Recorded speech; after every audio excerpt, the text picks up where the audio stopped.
కుంభరాశి వారికి ఈ వారం ఎలా ఉంటుంది గురువుగారు? కుంభరాశి వారికి 5 గ్రహాలు దివ్యంగా యోగిస్తున్నాయండి. 6వ రాశిలో రవి బుధులు, దశమంలో చంద్రుడు, పంచమంలో గురు శుక్రుడు. ఎటు చూచినా విజయమే గోచరిస్తోంది.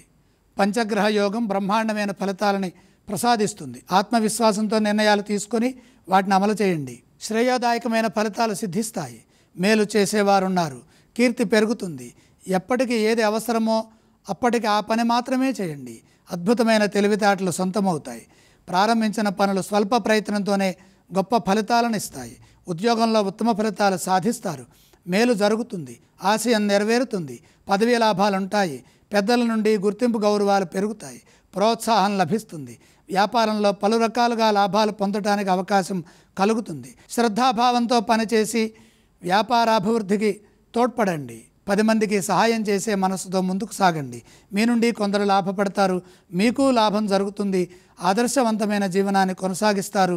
దేనికోసమై ప్రయత్నం చేస్తున్నారో ఆ ప్రయత్నాల్లో విజయం లభిస్తుంది. ఆర్థిక స్థితిగతులు బ్రహ్మాండంగా ఉంటాయి. పెట్టుబడులు మేలు చేస్తాయి. వచ్చిన ప్రతి అవకాశాన్ని అదృష్టంగా మలుచుకునే వీలు కలుగుతుంది. నలుగురిని కలుపుకుపోతూ శుభప్రదమైన ఫలితాలని శాంతంగా మౌనంగా సాధించండి. కుంభరాశి వారు ఏ స్తోత్రం పఠిస్తే బాగుంటుంది? లక్ష్మీ ధ్యానం మేలు చేస్తుంది. అలాగే ఏ ఆలయాన్ని సందర్శించాలి? లక్ష్మీ దర్శనం శక్తిని ప్రసాదిస్తుంది. ఇక ఏవేం దానం చేస్తే బాగుంటుంది? దానాలు అవసరం లేదు.